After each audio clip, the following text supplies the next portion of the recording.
Hi అండి, నేను మీ Sajida. Welcome to Sajida's kitchen. ఈరోజు super tasty and super healthy అయిన పాతకాలం నాటి రెసిపీ పచ్చి కొబ్బరి ఆవిరి రొట్టె ఎలా తయారు చేసుకోవాలో చూపించబోతున్నాను. చాలా బాగుంటుందండి.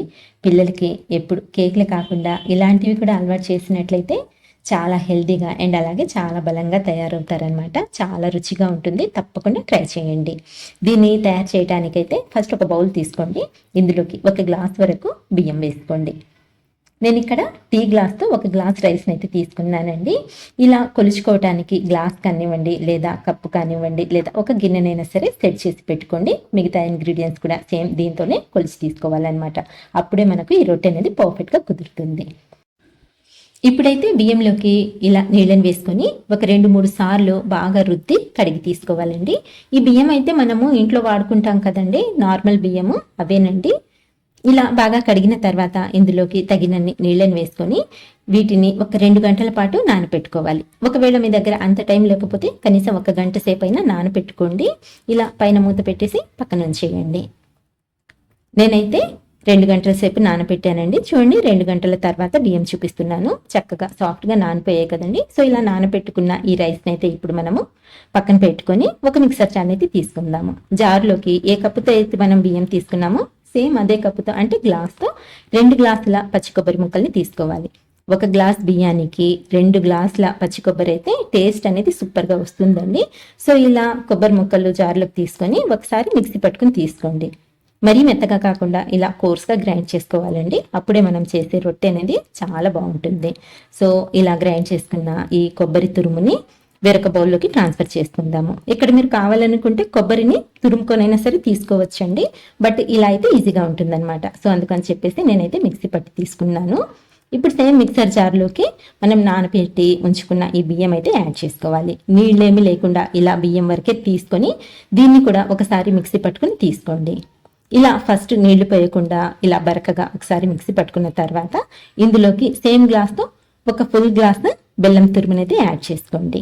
అలాగే మంచి ఫ్లేవర్ కోసం 4-5 యాలకుల్ని కూడా ఇందులోకి యాడ్ చేసుకొని తర్వాత 1/2 టీ స్పూన్ వరకు మిరియాలను వేసుకొని మరొకసారి మిక్సీ పట్టుకొని తీసుకోండి. ఇందులో నీళ్ళైతే వేయకూడదండి. నీళ్లు వేయకుండా మిక్సీ పట్టుకున్నా సరే మనకు ఇలా పల్చటి పేస్ట్ లాగా రెడీ అవుతుందన్నమాట.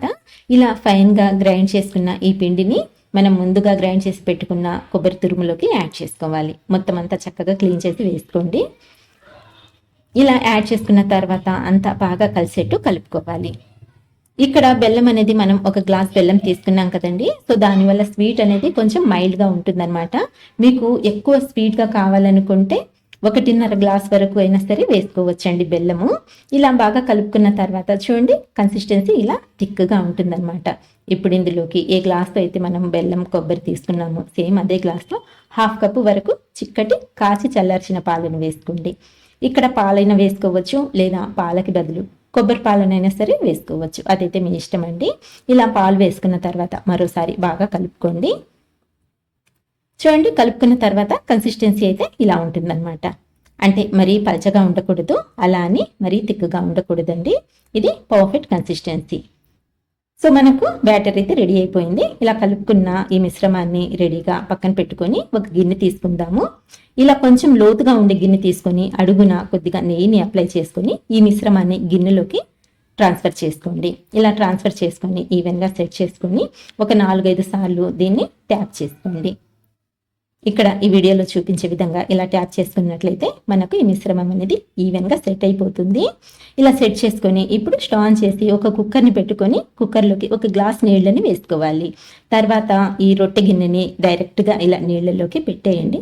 మధ్యలోకి సెట్ చేసేసి ఇప్పుడు దీనిపైన ఒక ప్లేట్ పెట్టేయండి. ఇలా ఉల్టాగా పెట్టుకోండి. ఇలా ఉల్టాగా పెట్టుకున్నట్లయితే ఆవిరి నీళ్లు కూడా రొట్టెలో పడకుండా ఉంటాయి అన్నమాట. సో ఇప్పుడైతే కుక్కర్ మూత పెట్టేసి గ్యాస్ని మీడియం ఫ్లేమ్లోకి అడ్జస్ట్ చేసుకుని 8 నుంచి 10 విజిల్స్ వచ్చేంత వరకు ఉడికించుకోవాలి. ఇలా కుక్కర్లో ఉడికించుకున్నట్లయితే మనకు రొట్టె అనేది తొందరగా ఉడికిపోతుందండి. అదే ఓపెన్ గిన్నెలో అయితే కొంచెం టైం పడుతుంది అనమాట. సో అందుకని చెప్పేసి నేనైతే కుక్కర్ తీసుకున్నాను. ఇలా 10 విజిల్స్ వచ్చిన తర్వాత మొత్తం ప్రెషర్ పోయిన తర్వాత మూత తీసి రొట్టెనైతే చెక్ చేసుకుందాము. చూడండి, ఇలా ప్లేట్ తీసి ఫోర్క్తో కానివ్వండి లేదా నైఫ్తో అయినా సరే ఒకసారి గుచ్చి చూడండి. దీనికి బ్యాటర్ అంటుకోకుండా ఇలా సాఫ్ట్గా స్మూత్గా వచ్చేసినట్లయితే మనకు రొట్టె అనేది పర్ఫెక్ట్గా ఉడికిపోయినట్టే. ఇప్పుడు మనం ఈ గిన్నెని అయితే పక్కకు తీసుకుందాము. పక్కకు తీసిపెట్టి పూర్తిగా చల్లారేంత వరకు కాసేపు అలా పక్కన ఉంచేయండి.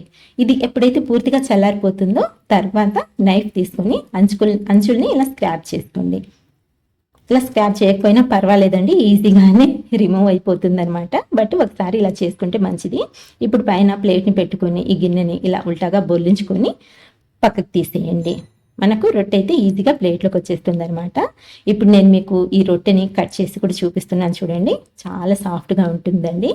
కేక్ ఎలా ఉంటుందో మనకు ఈ రొట్టె కూడా అంతే సాఫ్ట్గా ఉంటుంది.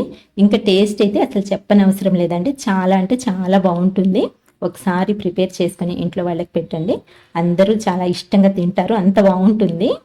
సో ఇదనమాట ఇవాళ వీడియో. నచ్చిందా?